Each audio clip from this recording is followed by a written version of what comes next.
Why would I make them so uncomfortable? It probably has to do with your reputation.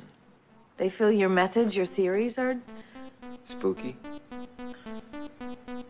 Do you think I'm spooky? His face was so blank and expressionless. He didn't even seem human. I'm not turning my back on anyone! Have you ever found a metal implant in your body? Have you checked everywhere? Mulder, you have to understand! Put it down! You put it down first! Scully! Hey, everybody. Not everybody. Hey, John. Hey, John. Hi, specifically John Carmack. That's your name, right? Specifically John and no one else. This is for John's ears only. Yeah. Yeah. This is a special John episode of Fox Mulder is a Maniac. It is. This is a John-only episode, you guys. If you've listened to our previous John-only episode, you would sort of know what we're all about here. We have a certain Patreon subscriber who has subscribed to a tier that allows them to request specific podcasts from us. That Custom podcasting! Yeah, and only they can hear it. But John was nice enough to say that we can share this with other people. That said, you really shouldn't be listening to this if you're not John. And we're only going to talk to John. Yeah. We will be addressing John and no one else. So if anybody else is listening, I hope you feel great about, being a looky-loo.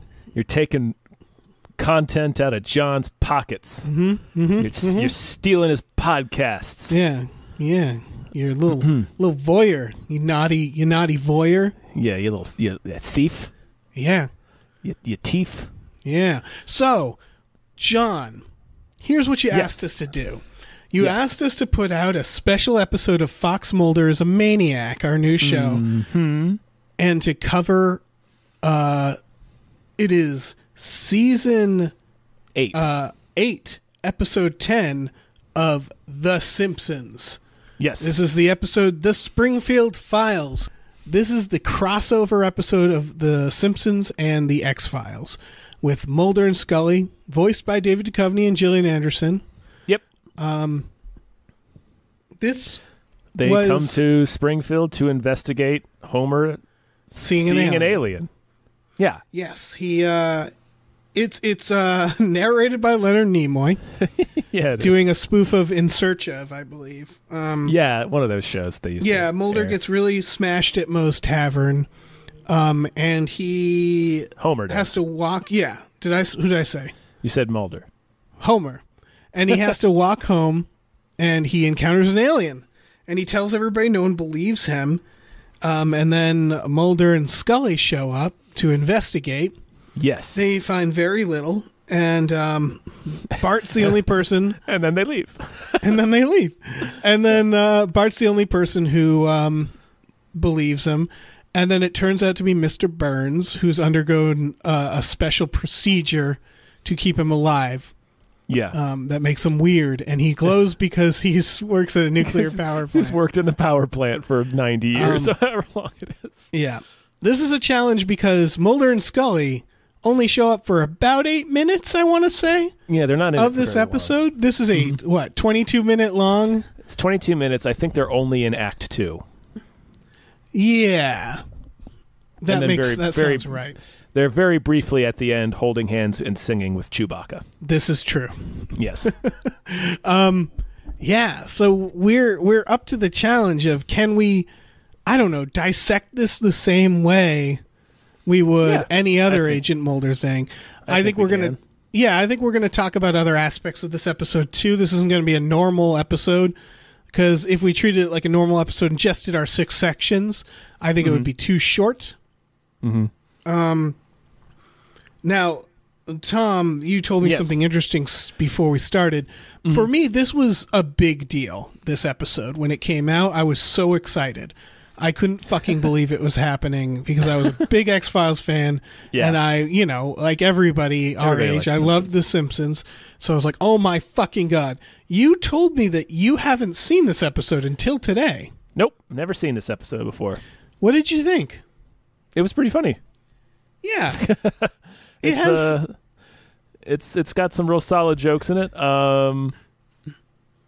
it's season 8 of The Simpsons, so this is back in what most Simpsons fans would regard as the sort of glory days of The Simpsons.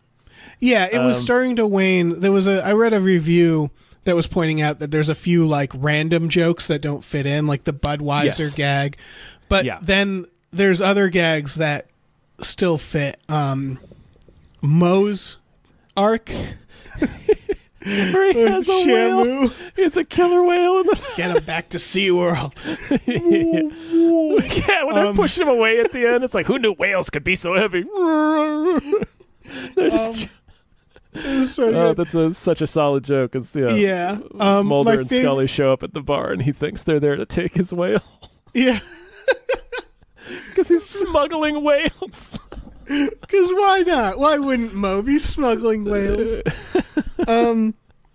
I guess I kind of want to just rattle through some of the great jokes of this episode. My favorite being we learn this is Homer's birthday. Yeah. But also, it's the dog's birthday. I love that part. Specifically, I love how happy and surprised and delighted the dog is that it's getting all this attention. Yeah. When Homer and Bart camp out to try to spot the alien after Mulder and Scully leave, every single piece of camping equipment has property of Ned Flanders stenciled on it. Oh, that's excellent. And the video camera that Bart records the alien with has a tag on it that says, like, Happy Birthday, Nettie. It's just, I mean, it's a joke they do a lot. Yeah, but that's a good version of it. It's pretty funny, this one. And then later when he's doing his press conference, like fielding questions from people, like, did you see the alien and this other stuff? And then Flanders asks, did you crawl on my roof last night to steal my weather vane? This interview was over. This interview was over. He slams the door and the weather vane falls off the roof. Solid. And of course, Waterworld, the video game. Oh, shit. I could do an entire podcast about that joke. The Waterworld arcade game. It was perfect. Because it's this came out in 98, right? So like, or did it? I have this written down. It was season 8. So, wait, it's 97. Wait, I had this written down. Sorry. Oh, it's 97. This is January of 1997. I want to talk about that actually in Mulder After Dark when we get to that. Right. But yeah, this is 97. When did Waterworld come out? 95. Right. So I feel like this is. I mean, I think these scripts usually take about a year to get through production. We'll get to that in the behind the scenes. This script actually took exceptionally long. But that doesn't mean they can't update the jokes. Mm-hmm. I think also Waterworld was we were probably still feeling like the shockwaves of how much that movie flopped. Yeah, we were still talking about how that movie just exploded. Because the joke is that the game is way too expensive and then nothing happens. Right. Milhouse puts in 40 quarters and then the game starts and he is able to take one step as Kevin Costner and then it's like put in another 40 quarters. Game over. And then he goes, oh man, what a rip-off. And then he starts counting out 40 more quarters. Which is a solid Milhouse joke. Yeah. Oh man. Yeah. So I guess that really. It's great. As I record this, I'm looking at my 3-disc Blu-ray edition of Waterworld that I just got for my birthday, and man, that joke was right in my wheelhouse. It's perfect.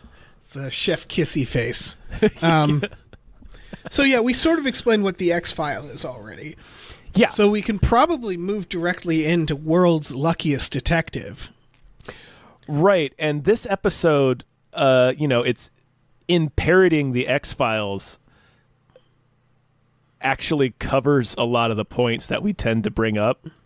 Yes, and it's not even really parody because like some of the stuff they comment on is just exactly what happens in a typical X-Files episode. It's funny how that is because Mulder is once again like a leaf in the wind in this one. Yes.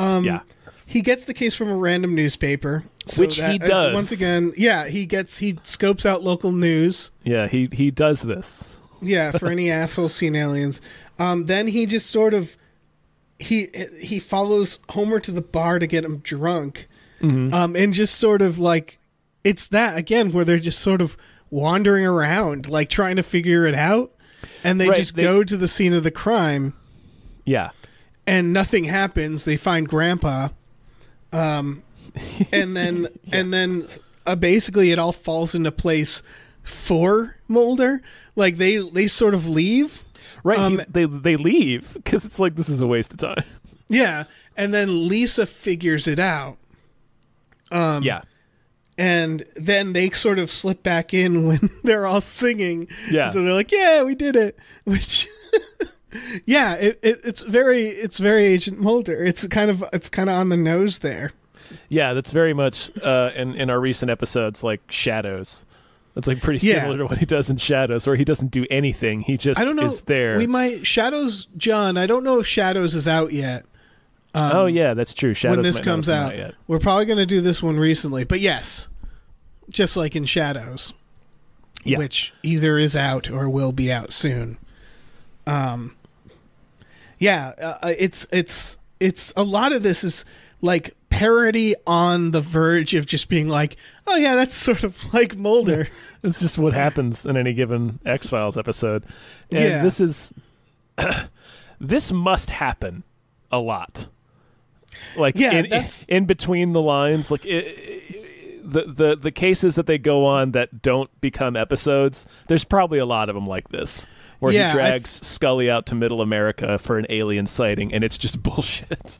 Yeah, and I feel like that can bring us into our next segment. Into Mulder After Dark? Yeah, let's go into Mulder After Dark, John. Mulder After Dark for John.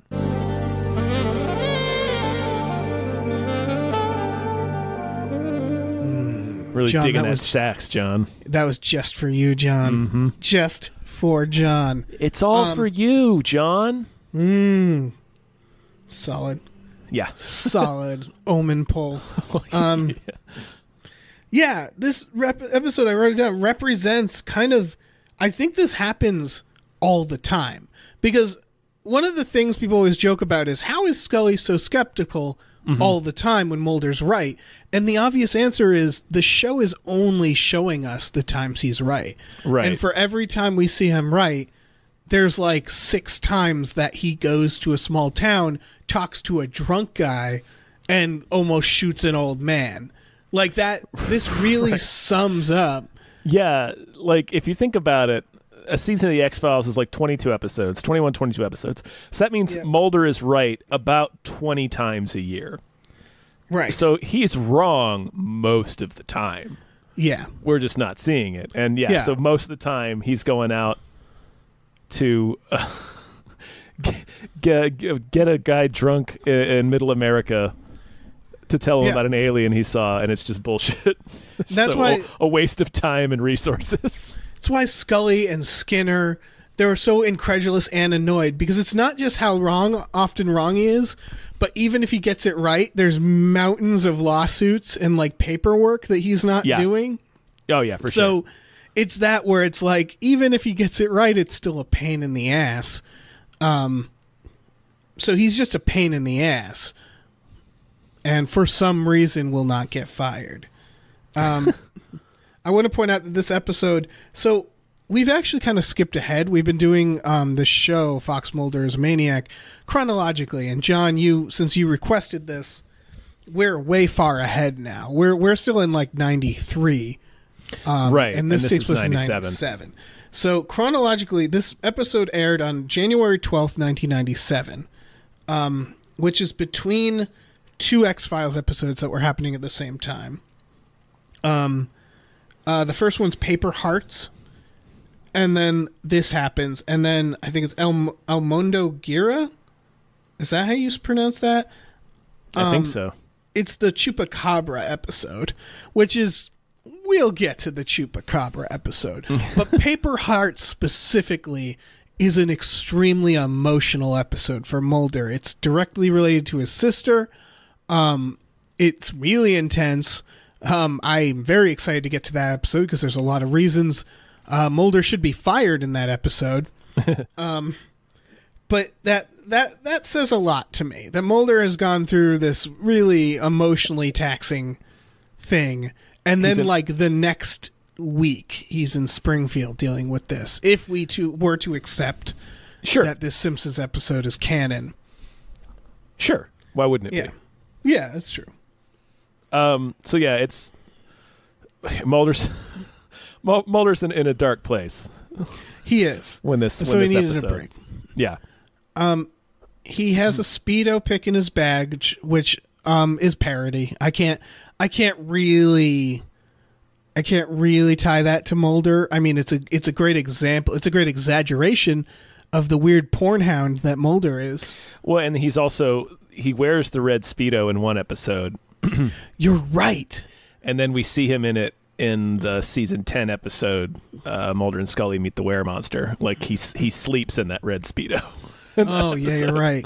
So that is worth actually exploring. That's like, yeah, because that means that's sort of whenever you look at David Duchovny, or Mulder, that's probably what he's got going on under there. This is pre-Tinder. So when he's showing his badge to people, he's also kind of showing them, hey, are you interested in, like this is Mulder's game. Yes, and that would maybe Mulder is into Marge in this. Maybe we don't see enough of him in Marge to know. But I could see another world, another time. They could maybe, because she's a skeptic, sort of. I could see, and she's married to Homer, who's kind of a dummy. Little bit. I could see that. I could see that working out. What didn't seem close to parody in this, what seemed actually like it could see it in an episode, is when Homer's drunkenly hitting on Scully, and Mulder is just uncomfortable sipping a beer and picking at the label. Yeah, he's picking the label. Yeah. Yeah. That is very Mulder, which is that he just doesn't want to get involved. He feels maybe a little threatened.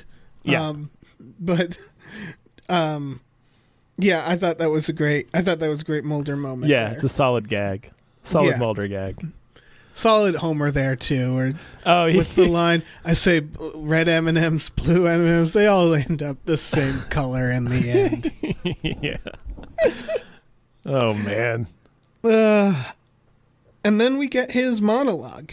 Yeah, Mulder delivers an all-night monologue. Are we alone in the universe? Impossible. Yeah. When you consider the wonders that exist all around us. Voodoo priests of Haiti, the Tibetan numerologists of Appalachia, the unsolved mysteries of unsolved mysteries. The truth is out there. And then Mo. And then Mo pushing his whale. Get him. When a whale can be so heavy. And the whale's like... And, oh, shit. And that's like just basically a thing he would say. Like that whole monologue is not that ridiculous. No, the unsolved mysteries thing is a little bit of a gag, but generally it's pretty on point for Mulder. And we'll get to the making of, I guess I should mention this, the writer of this episode, this is his first Simpsons episode. He never watched the X-Files before this. So it's funny to note that how easy he was able to maybe watch a few episodes and be like, oh, I know what kind of crazy he is. Yeah, I got this. I know everything I need to know about this man. Yeah. And then, of course, Mulder also completely ignores whale theft. Throughout... Yeah. He ignores no interest in whale theft. He ignores all actual crimes in favor of the paranormal, which is it's a gag in the episode, but as we've discussed on other episodes, so that it may or may not be. But we talked about that before. All right, on episodes that may or may not have aired yet. Yeah, the line that straight up could. It's done in a way that's so it's a parody. Yeah, yes. But I read these lines and I thought like that could actually be in an X-Files episode, which is, look at this, Scully. There's been another unsubstantiated UFO sighting in the heartland of America. We got to get there right away. Well, gee, Mulder, there's also this report of a shipment of drugs and illegal weapons coming into New Jersey tonight.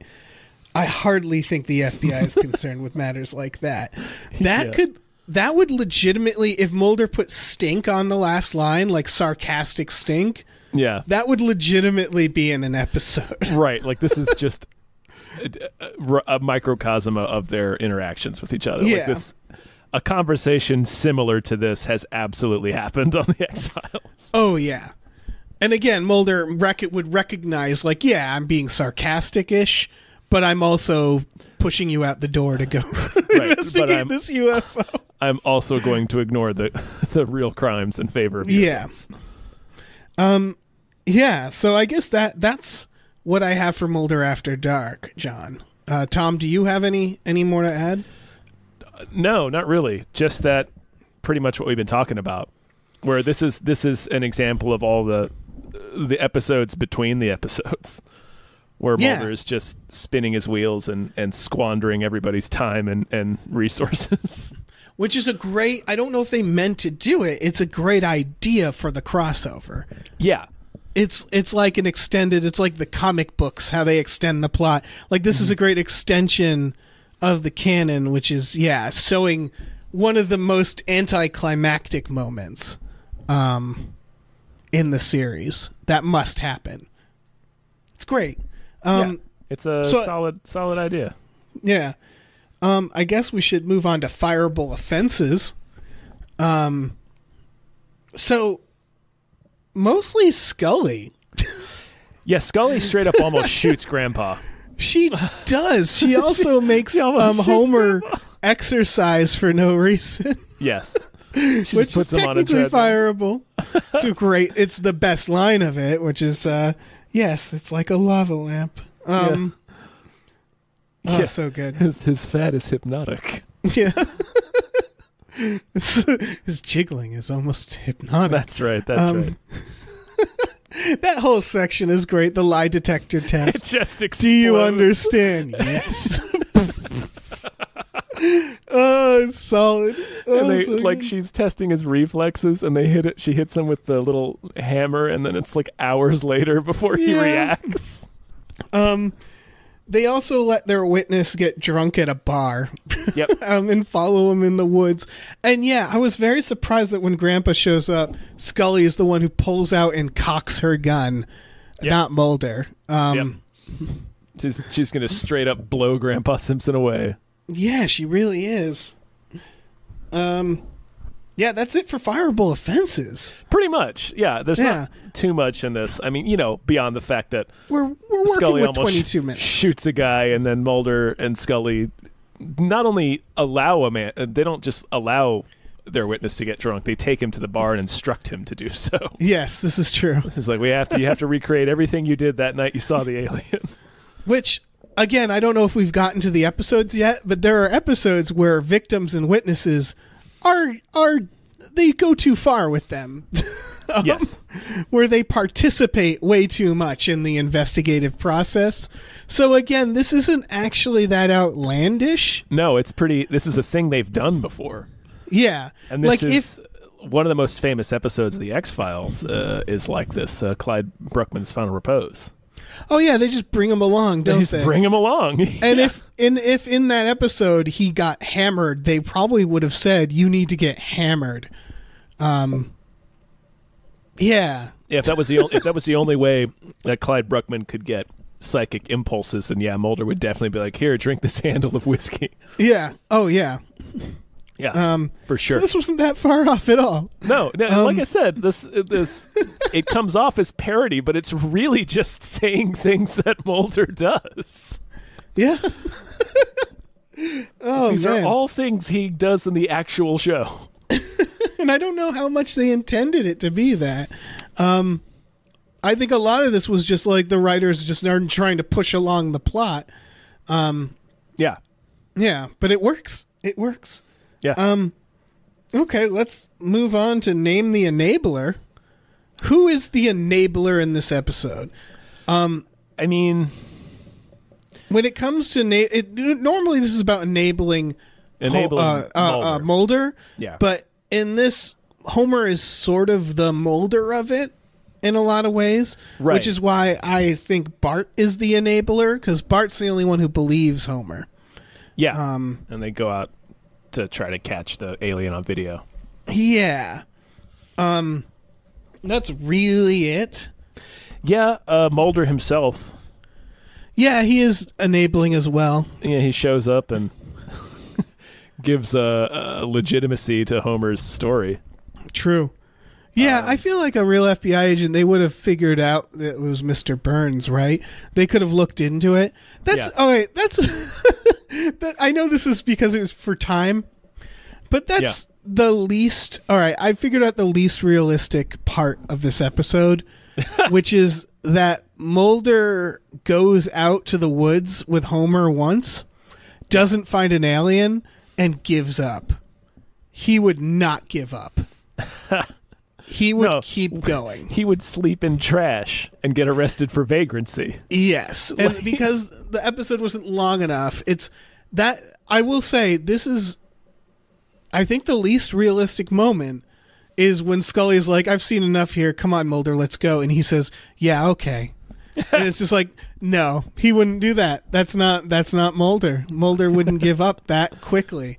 He'd have to get to the bottom of it. Right. If this, all right. What are you going to say? I was going to say she does say that line. This is worse than the flesh-eating virus. Yes, which I want to talk about. What is that episode they're referring to? Darkness Falls. Could be flesh-eating bugs. The Pine Bluff variant is the one that came to mind, but that happens. I made sure that happens after they made this episode. It could be F. emasculata. Which one is that? That's the plague in the prison. Oh, that okay. Has that already happened? Yeah, that's season. Okay. I want to say that's season 2 or 3. Yeah, I think that's the one. That's one of my least favorite episodes, so I always forget about it. Because I just found it boring. Yeah, it probably is. It's funny that there's several flesh-eating viruses that it could be. It's a number that it could be. I mean, it's not really a flesh-eating virus, but, you know, it manifests as gross boils that burst grossly. So, what if this was a real X-Files episode? If we reversed it, if we flipped it, what would have happened? I feel like Homer would have died. Homer would have died. Yeah, like the third act or something would be Homer getting killed somehow. Right. Like they would be ready to, like Act 2 would end with them giving up and being ready to leave, and then Homer would turn up dead, and then Mulder would be like, no, clearly something is going on here. Although, again, I don't know if they would be ready to leave. I think what would happen is like they would realize it's the power plant somehow. Yeah. And then Mulder would be encouraged to leave, and then he would break into the power plant. Which is, there is later, oh my goodness. Okay, so skipping ahead a little bit, I forgot about this reference. There is an alien in a power plant in a later X-Files. Later it's late season.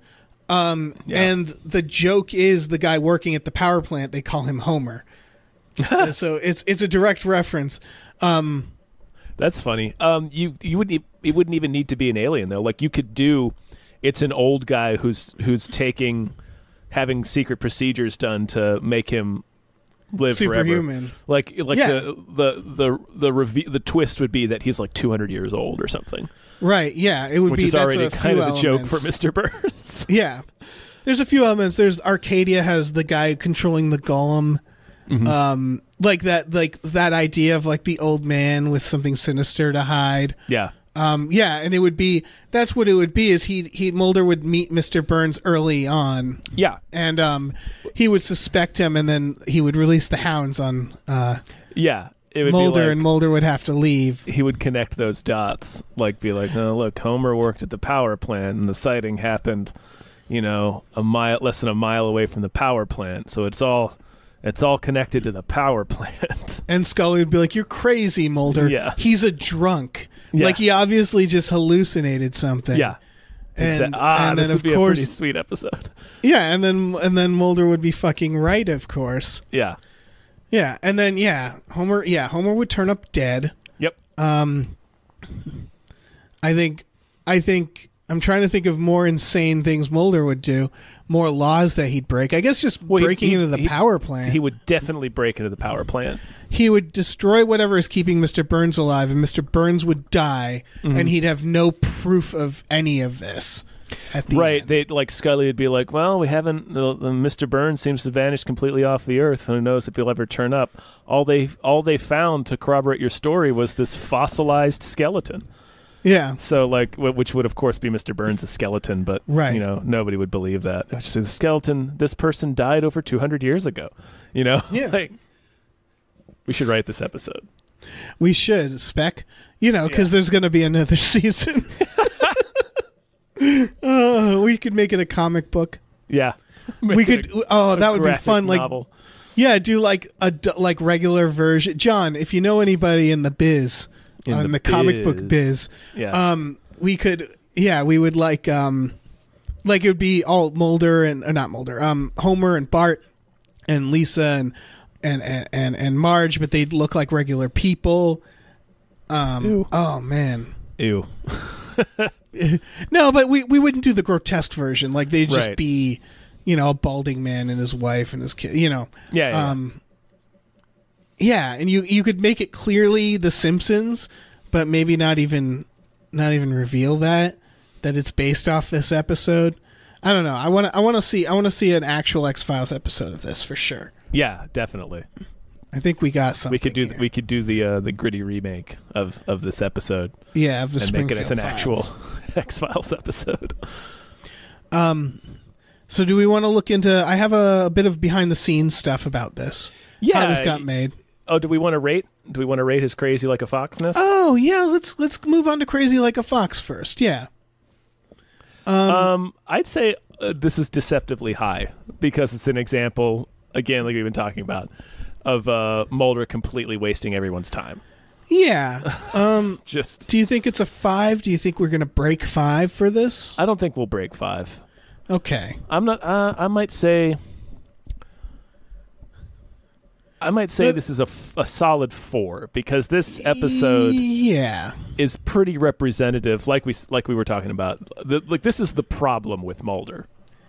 Yeah, I'm not gonna reject a 4 because it is. But I guess what doesn't it's the fact that he gives up that makes it not go any further than that. Yeah. But you're right that this is the problem because what if this is how it goes too? Is that what if it is that he drags Scully to this place and it usually takes a few days and Scully's like, Mulder, and he's just like, yeah, okay, fine, and leaves. That's how it goes. He doesn't obsess when they realize oh yeah, this isn't anything. I guess that's the thing. The only thing that breaks it for me is that I feel like the reason Scully's skeptical hardcore throughout most episodes is that Mulder will never give up. And so, he would keep going and keep going and keep going until he finally has to admit, okay, I guess it was just an old man. Yeah. Not an alien. But he would not admit that until the bitter end. Yeah. No, he would break in and yeah. Yeah, until he's I know Chief Wiggum would have just all sorts of complaints written up about him on his invisible typewriter. That's for sure. Forgot about that gag. You just torched Billy. I'm afraid I'll do it again. Oh, sure. Let me just write it up on my invisible typewriter. Solid. Oh, man. Okay. So a 4. Yeah, I think it's a 4 of Mulder craziness because, this is the problem with Mulder. It is. This is what makes working with him such a pain in the ass. Yeah. Because most of his hot tips are going to be dead fucking ends. Yeah.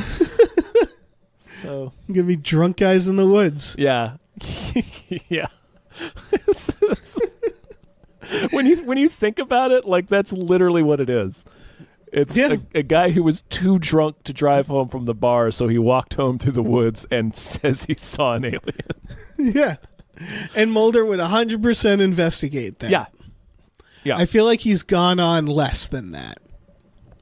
I think so. Yeah. I'm pretty sure.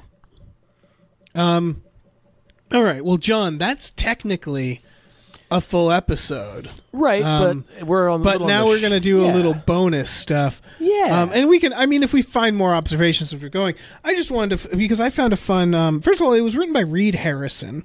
That's the guy who wrote this, and like I said, it's his first Simpsons script. I found some fun bits about this in the Wall Street Journal. Did a brief oral history of this crossover. Huh.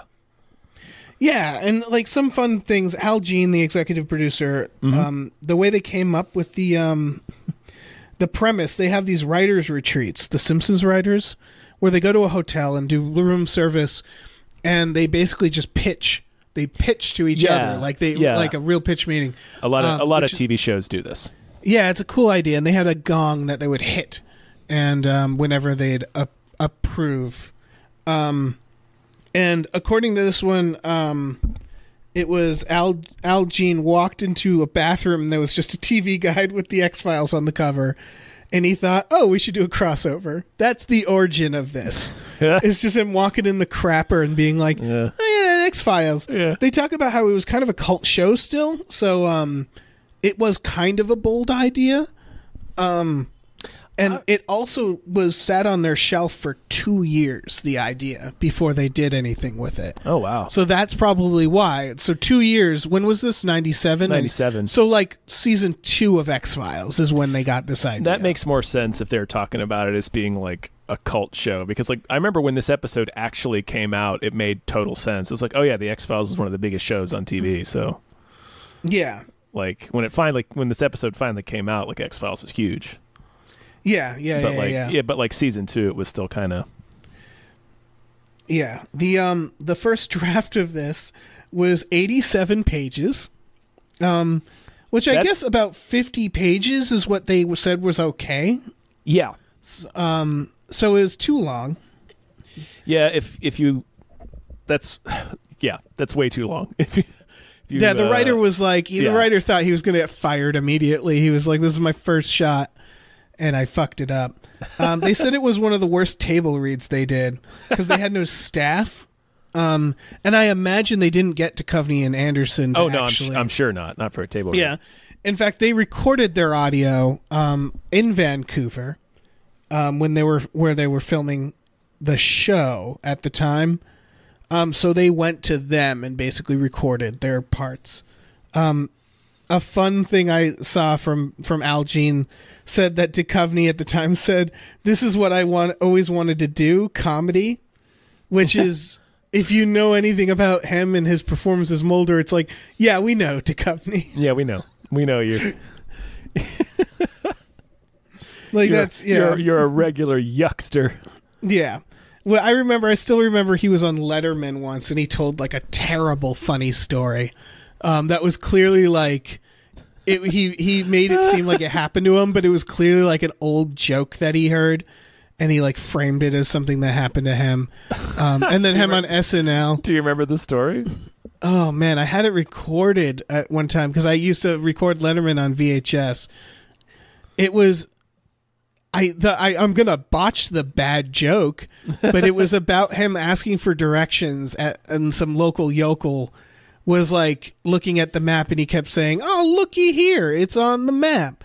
And then he ended it with like, "I got really nervous when I went on the flight home and I heard from the cockpit, 'Oh, looky here.'" That was the joke basically. And it did not go well for him. That was like the great days of Letterman when like Bruce Willis would come on the top of a car and like crash into the set and have a gash. Did you ever see that? His promotion of 12 months. This is John. Sorry, this is way off. I had recorded the Letterman interview with Bruce Willis for 12 Monkeys, which was weird enough. That alone is like, huh. He was promoting 12 Monkeys and they did a bit where he came in. They did like where did they even get the money for this? He introduces Bruce Willis and it cuts to like him outside on a van and the van crashes into the set and Bruce Willis like falls and crashes and it's clearly like a stuntman and he gets out of the rubble and he has a gash on his head that's like fake. It's amazing. I gotta look that shit up. That doesn't have anything to do with 12 Monkeys. No, it doesn't. That's what made it so funny, because it was like clearly like a Bruce Willis idea, you know? Yeah. And like it was so unrelated to him supporting. And then they like show a clip from 12 Monkeys, and it's like, it's this real cerebral science fiction thriller. Yeah, really fucking weird appearance. But I remember there was a lot of that early Letterman where they would like kind of let the stars like, hey, do you have anything funny you want to do? But that like must have cost money. Oh yeah, for sure. John, you should look that up if you can. Yeah, look up that clip, John, so you can get a nice visual aid to what we're talking about. Yeah. One of the writers talked about. Sorry, going back straight back to The Simpsons. Yeah. He called one of the most illegal shots in TV history, which is the lineup scene. Where it's Alf, Marvin the Martian, Chewbacca. I feel like the Kang or Kodos, one of the two aliens from. Oh yeah. But they have rights to that one. Yeah, I think that's all of them. Yeah, and they talked about. I guess the guy does the voice of Elf. He was only angry because he was like, "Why didn't you let me do the voice?" Because Elf goes, "Yo." Yeah, he does. Yeah. It was just them doing a sound alike because they probably assumed correctly that it wasn't entirely legal. Yeah. Oh, they knew it was a very much illegal. I guess it's parody technically, but and you'd have to be a real dick to sue over that. Oh, for sure. And then finally, Chris Carter. You know, this is kind of typical. This was him saying like, "Oh yeah, this is when I knew I really made it." It was like this Mad Magazine, you know, of the two, and that's typical. Is when your show is parodied, you know, like, oh okay, it's big enough to be parodied, right? Chris Carter had no say in this episode. They like asked him if he wanted to have say, and he was like, "No, just do whatever you're gonna do," you know, because of course. Because it's The Simpsons. Oh man. Yeah. I'm reading the little behind the scenes stuff you have put together, where he's talking about the writer's talking about he pitched the story by pitching that opening joke from Speed, where he's like, where the bus has to speed and it can't go below a certain speed. The bus that couldn't slow down. And then Great joke. He plays the old video of them on loop, and it's them from like 30 years ago. He's disco dancing. Yeah. Oh, it's so good. I love that joke. Such a great joke. Oh man, there's a lot of really good jokes in this episode. Yeah. Yeah. Oh man, some really solid moments. Yeah. There's not a whole lot of misses. No, not really. It's just really the Budweiser joke was the one that made me go, eh. Yeah, like, the Budweiser one, so... and then the one where Homer's like, I was on a table and they were prodding me with all these instruments. Oh wait, that was my physical, and it's like, okay. Oh yeah, that was. I love. Oh, one of my favorites is what I think he says, "I come in peace," and he goes, "Wah!" And then writes the in the field and has to jump to dot the dot and the exclamation point. He just immediately sets his foot on fire. Oh man. It's solid. Oh yeah. John, this was a great idea suggesting this. Solid idea. Yeah. Because I got a lot out of talking about this and exploring it. Because it is there, like it's. The fear is like, okay, they're only in the episode for 8 minutes, so what are we going to talk about? How are we going to stretch it? Mm-hmm. But there is a lot to talk about in this episode. They make those 8 minutes really count. I really want to see the actual, I'm serious about, we should write an actual X-Files episode. Like, we should do that and like give it as a Patreon bonus or something. Sure. Like the script. Like Mr. Burns built the nuclear power plant on top of some old glyphs or stones or something. Yeah. That is the source of his alien wreckage. Yeah, alien wreckage. There you go. Yeah, like old ancient alien stuff, and like the nuclear power plant is just a front. For it. Yeah. Like maybe it is powering the town. Like, oh, it's an entire town powered by alien wreckage. Yeah, that's keeping him alive. So we're getting it. This is the Tommy knockers now. Oh yeah, a little bit. And the reason Homer's so incompetent and can still work there is because it doesn't actually matter. Yeah. Like, he doesn't need an actual safety inspector. Because that would be like an actual plot twist too. Like Mulder or Scully would look into it and be like, "Look, he's been written up 17 times over the past 2 years for egregious safety violations. How is he still working there?" And they look into it and realize, that it doesn't matter because it's powered by tech. The controls don't go anywhere. We're making lemonade, you guys. We really are. Yeah, and they'd find like the history of the town was like closed down because of a quote unquote like meltdown or something, but that was really like when the aliens came or when the wreckage happened or they do like some like there's some piece of evidence that like radiologists or not radiologists but like radiation measurements taken from the area show that no such meltdown occurred. Like you can hear fucking Mulder saying that shit. Oh yeah. This would be a great episode. Yeah. Solid episode. Oh shit. Oh John, man. you gave us a lot here. You might have given people a whole X-Files episode that we have to write. Yeah, we got next to our Friday the 13th movie. Yeah, we got to do a writer's retreat of our own and write. Yeah, we got to write. We got 2 Friday the 13th movies we got to write. It's true. Yeah, it's true. We got to get that shit taken care of. Yeah, we do. Jeez. This was a lot of fun. Thanks, John. Yeah, John, thanks for listening. It's a fun little bonus episode you had us do. Yeah. So I don't know what else to say. John, you're a patron, so you already know about our Patreon. And I guess really look out for we're still working on t-shirts. Yeah. Fox Mulders Maniac t-shirts are coming on our TeePublic. And I burped into the microphone. Solid. I feel like I do that a lot. Yeah, probably. Yeah, John. If you're ever on Twitch, you should watch a stream, I guess. Yeah. But yeah, you probably already know that. You so know I guess stuff. Yeah, thanks for listening, man. Yeah. Thanks for thanks for all of this. And keep watching the skis. That's right. Watch the skis. I don't think he's coming back. Sorry, I just have to add. That was one of the behind the scenes thing I didn't put, is apparently when they gave the lines to Leonard Nimoy, he knew exactly what this was. He was just like, oh yeah, I know how to do this. Because he did the monorail episode. Yeah. And I love the I just have to get something from my car. Runs. I don't think he's coming back. That's a solid Simpsons joke. Yeah. Solid. Okay. All right. That's a so. All right. Yep. See you, John. All right. Goodbye, John, and only John. Only John. Only John. Artwork for Fox Mulders a Maniac is produced by Starlene Hodge.